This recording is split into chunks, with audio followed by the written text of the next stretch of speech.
vivo y27s usually ভিভোর ফোনগুলো আমরা দেখি একটু সুন্দর লুকসে আসে, এটাও তার ব্যতিক্রম না। y27s বাংলাদেশে কিন্তু অফিসিয়ালি লঞ্চ হয়েছে, অফিসিয়ালি পাওয়া যাবে। স্মার্টফোনটি মূলত ওই যে 20K বাজেটের আশেপাশের যারা স্মার্টফোন কিনেন তাদেরকে টার্গেট করে এসে বলা যেতে পারে। লুক ওয়াইজ অবশ্যই সুন্দর, বাট ভিতরের কি অবস্থা সেটাই ফাইন্ড আউট করার পালা আজকের এই ভিডিওতে। Hello everyone, welcome to SamZone। নিশ্চয়ই খুব ভালো আছেন। আচ্ছা, স্মার্টফোনটি আমরা যে কালার ভেরিয়েন্টটা পেয়েছি এটা না একটু ওই যে হঠাৎ করে দেখলে একটু ব্ল্যাক ব্ল্যাক লাগতে পারে, বাট একটু সাইড থেকে তাকালে কিন্তু আপনি বুঝতে পারবেন এটা একটা পার্পল টাইপের একটা ভাইব দেয়। সুন্দর আছে কালারটা, অনেকের কাছে ভালো লাগবে আশা করছি। ক্যামেরা মডিউলটা গ্লোসি ফিনিশ হওয়াতে এখানে ফিঙ্গারপ্রিন্ট বসে, স্মাজেস হালকা পাতলা বসে, বাট রিয়ার প্যানেল তেমন একটা বসে না। রিয়ার প্যানেলটা কিন্তু আসলে প্লাস্টিকেই তৈরি, বাট দেখতে লাগবে গ্লাস গ্লাস, ওই যে ম্যাট ফিনিশ টাইপের। বডি ফ্রেম সেটাও প্লাস্টিকে তৈরি, প্রয়োজনীয় পোর্টস অ্যান্ড বাটন একদম সবকিছুই আছে। সেকেন্ডারি নয়েজ ক্যান্সেলেশন মাইকটাও আছে, 3.5mm হেডফোন জ্যাকটাও আছে। Side button fingerprint scanner, home button ওটাই ফিঙ্গারপ্রিন্ট স্ক্যানার হিসেবে কাজ করছে, ফাস্ট এবং অ্যাকুরেট। এখন পর্যন্ত ডিসপ্লে সেকশনে আসেনি, ওভারঅল দেখে কিন্তু ভালো লাগতেছে। বাট ডিসপ্লে সাইডে এসে আমরা দেখছি এখানে একটা ইউ শেপ নস রয়েছে বা ওয়াটার ড্রপ নস রয়েছে। ওয়াটার ড্রপ নসটা আসলে এই স্মার্টফোনের সাথে মানানসই হয় নাই। রিয়ার প্যানেল সাইড থেকে দেখে যতটা সুন্দর লাগছে, এই ওয়াটার ড্রপ নসটাই মূলত সব জায়গাটা নষ্ট করছে। আচ্ছা, ডিসপ্লের সাইজ 6.64 ইঞ্চ, এটা ফুল এইচডি প্লাস রেজুলেশনের একটি panel, IPS LCD panel. 90 hertz high refresh rate আছে এখানে, ব্রাইটনেস 650 নিটস পিক, আর এটার পিপিআইটা আবার ভালো 395 দেখলাম। তো পিপিআই ভালো হওয়াতে এই ডিসপ্লেটা কিন্তু দেখতে বেশ শার্প লাগে, দেখতে ভালো লাগে, এবং কালার রিপ্রোডাকশনও ভালো। অ্যাজ এ আইপিএস ডিসপ্লে এটা নিয়ে আমি কমপ্লেন করবো না। একটা জায়গায় কমপ্লেন করবো, এই যে এটা, এই জিনিসটা মানানসই না। আচ্ছা, ডিসপ্লের চিন বেজেল মোটামুটি ন্যারো, লোয়ার চিনটা আর একটু ন্যারো রাখলে অবশ্যই এটা দেখতে আরো বেশি সুন্দর লাগতো। এই ডিসপ্লেতে কোনো ধরনের প্রোটেকশন আছে কিনা এই ব্যাপারটা আমি শিওর না।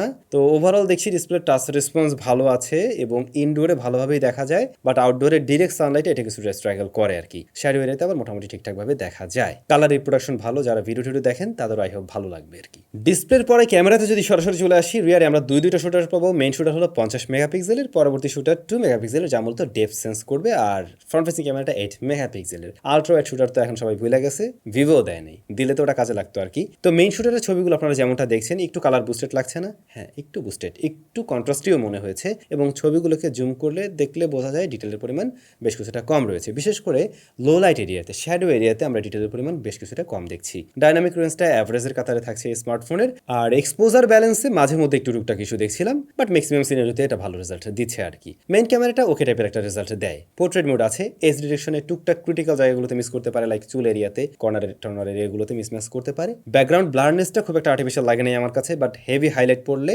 ওটা ব্যালেন্স করতে গিয়ে একটু হিমশিম খায়। আর হিউম্যান ফেসকে একটু স্মুথ করে দেওয়ার প্রবণতা আছে এখানে। এই স্মার্টফোন দিয়ে আমরা একদম লো লাইটেও ছবি তুলছিলাম, নাইট মোডেও ছবি তোলা হয়েছিল, যেমনটা দেখছেন এখানে কন্ট্রাস্টের পরিমাণ একটু বেশি মনে হয় এবং ডে লাইটের তুলনায় একটু সফট ছবি মনে হয় আর কি। নাইট মোডটা খুব আহামরি লেভেলের ছিল না স্মার্টফোনের, চলে আর কি। ফ্রন্ট ফেসিং ক্যামেরা 8 মেগাপিক্সেলের, এটাতে কিন্তু আমরা ভিভো টোনটা লক্ষ্য করছি, একটু ব্রাইট করে দেওয়ার প্রবণতা থাকে, সেটা ইনডোরের ছবি দেখলেও বুঝতে পারছেন, আউটডোরের ছবিতেও বোঝা যায়, বাট আউটডোরে ডিটেলের পরিমাণ একটু বেশি দেখাতে পারে। ডাইনামিক রেঞ্জে মেইন ক্যামেরা থেকে এখানে কিছুটা পিছিয়ে আছে, এবং যেমনটা দেখছেন এক্সপোজার ব্যালেন্সে এখানেও কিছুটা ইস্যু দেখা যাচ্ছে আর কি। But overall front facing camera maximum মানুষের কাছেই ভালো লাগবে এরকম প্রাইস পয়েন্টের স্মার্টফোন বিবেচনায় আর কি। স্মার্টফোনটি দিয়ে ভিডিও রেকর্ড করা যায় সর্বোচ্চ 1080p 30 fps এ।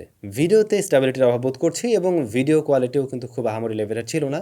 ভিডিওতে যেমনটা দেখছেন আপনি হাইলাইট থেকে লো লাইটে গেলে বা লো লাইট থেকে হঠাৎ হাইলাইটে গেলে এইখানে এক্সপোজার ব্যালেন্স করতে গিয়েও একটু সময় নিচ্ছিল। এর বাইরে যদি স্টেবলভাবে শুট করতে পারেন তাহলে কাজে লাগাতে পারবেন এর ফুটেজ। তবে ভিডিওতে দেখলাম 60 fps এ শুট করার অপশন দিছে ওরা 720p তে আর কি, চাইলে আপনি সেটাও ব্যবহার করতে পারেন যদি প্রয়োজন হয় আর কি। ওভারঅল ক্যামেরা সেকশনে আরেকটি ইমপ্রুভমেন্টের সুযোগ ছিল ভিভোর, নেক্সট টাইম আশা করছি তারা এই ব্যাপারগুলো নজরে রাখবে।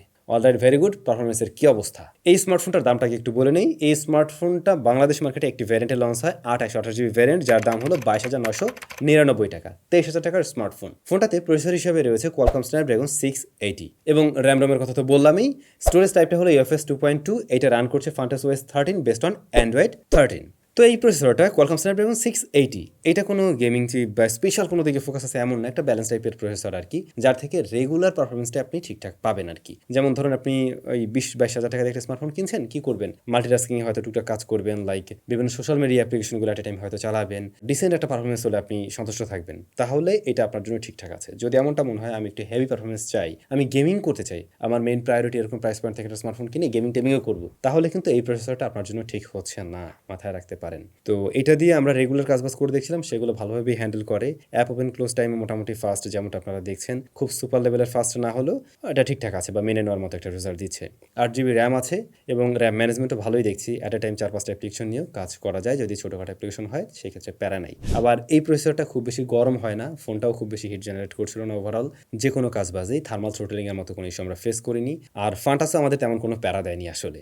আমরা এটাতে একেবারে বেসিক গেমিং করা ট্রাই করছিলাম, 2D গেম, ইভেন আমরা একটু পাবজি ফ্রি ফায়ার ট্রাই করছিলাম, বাট এগুলোর থেকে আশানুরূপ রেজাল্ট পাবেন না। এরকম প্রাইস পয়েন্টে আপনারা গেমিংয়ের জন্য আরও বেটার চিপযুক্ত স্মার্টফোন পেয়ে যাবেন, যেগুলো গেমিংয়ের জন্য আপনারা চাইলে ট্রাই করতে পারেন। কিন্তু আপনার ডিমান্ড যদি এমন হয় রেগুলার পারফরমেন্স এবং মাঝে মধ্যে টুকটাক গেমিং করবেন, তাহলে এটা আপনাকে সন্তুষ্ট করবে। ওভারঅল দাম অনুযায়ী পারফরমেন্স সেকশনটা পিছিয়ে আছে এই স্মার্টফোনের। ভালো ছিল এই স্মার্টফোনের ব্যাটারি এবং চার্জিং সিস্টেম। এটাতে 5000 mAh এর ব্যাটারি রয়েছে এবং এটার বক্স আপনি পেয়ে যাচ্ছেন 44 ওয়াটের চার্জিং সিস্টেম, যেটা খুবই দুর্দান্ত একটা বিষয় এরকম প্রাইস পয়েন্টের জন্য তো অবশ্যই। এবং এটার ব্যাকআপও ভালো, 90 Hz অন রেখেও এই স্মার্টফোন থেকে আমরা দেখছিলাম দিন শেষেও চার্জ থেকে যায়, ব্যাটারি থাকে আর কি। তো ব্যাটারি ব্যাকআপ ভালো পাচ্ছেন আর দ্রুত চার্জ করতে পারছেন, প্লাস এটা চার্জিং টাইমেও খুব একটা হিট জেনারেট করেন আর কি। দেন স্পিকার, এটাতে সিঙ্গেল স্পিকার রয়েছে, লাউডনেস ভালোই, ফুল ভলিউমে কিছু কিছু সাউন্ড ডিস্টরশন দিতে পারে, একটু কমিয়ে রাখলে ভালো সাউন্ড পাবেন। ইয়ারপিসের সাউন্ড আবার ঠিকঠাক আছে, চেক করছিলাম এটাতে জাইরোস্কোপ সেন্সর আছে কিনা, হ্যাঁ আছে।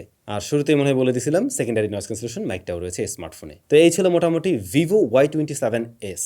এবারে যদি Y27s এর আমরা দুইটা পার্টকে একটু আলাদা করি, প্রোস এবং কনস, সেই ক্ষেত্রে বুঝতে আরেকটু সুবিধা হবে। কনস নাম্বার 1, এই স্মার্টফোনে 120 Hz থাকলে ভালো হতো, আর এই ডিসপ্লেতে যে ওয়াটার ড্রপ নস না, এটার বদলে পাঁচল কাটআউট থাকা উচিত ছিল, যেটা একদম যুগ উপযোগী একটা সিদ্ধান্ত হতো আর কি, থাকা অবশ্যই উচিত ছিল। অথবা এটা অ্যামোলেড প্যানেল হলেও এই কমপ্লেনগুলো হয়তো আসতো না তখন। আচ্ছা, দ্বিতীয় নাম্বারে রয়েছে এসওসি। এসওসিটা যদি আরেকটু পাওয়ারফুল কিছু দেওয়া যেত তাহলে হতো কি, যারা গেমার টেমার রয়েছেন তাদেরকেও সহজে টার্গেট করা যেত। তৃতীয় নম্বরের বিষয়টা আসলে প্রাইস, যে স্পেক আছে এখন এতেই যদি দাম আর একটু কম থাকতো তাহলে আর কি এই কথাগুলো আসতো না হয়তো। অলরাইট, এবারে যে কারণে হয়তো আপনি কিনতে পারেন বা প্রসেসের মধ্যে যেগুলো রয়েছে, নাম্বার 1 এর ডিজাইন, অনেকেই একটু স্টাইলিশ গুড লুকিং স্মার্টফোন খুঁজে থাকেন, তাদের ভালো লাগবে এর ডিজাইন। দ্বিতীয়ত হলো গিয়ে এর ব্যাটারি এবং চার্জিং সিস্টেম দুর্দান্ত, এটাও অবশ্যই যেহেতু বড় চার্জার রয়েছে এবং ব্যাটারি ব্যাকআপ ভালো ছিল। র্যাম ম্যানেজমেন্ট ভালো এবং র্যামের সাইজটাও ঠিক আছে, পাশাপাশি আপনি 1 TB পর্যন্ত স্টোরেজ ব্যবহার করতে পারছেন, এটাও একটা এর জন্য প্লাস পয়েন্ট আর কি। আর ক্যামেরাটাকে আসলে আমি একদম নিউট্রাল জায়গায় রাখবো, এটা অনেকের থেকে এগিয়ে আছে বা কমতি আছে এমন না, এটা মোটামুটি একটা সিমিলার বা ডিসেন্ট টাইপের একটা রেজাল্ট দিচ্ছে এরকম প্রাইস পয়েন্ট অনুযায়ী। তো আপনাদের কাছে এই ডিভাইস কেমন লাগছে মাস্ট কমেন্ট করে জানাবেন। I hope next time Vivo আরও বেটার করা ট্রাই করবে, আরও কম দামে আরও দারুণ কিছু দিবে। সবাই ভালো থাকবেন, অনেক বেশি ভালো।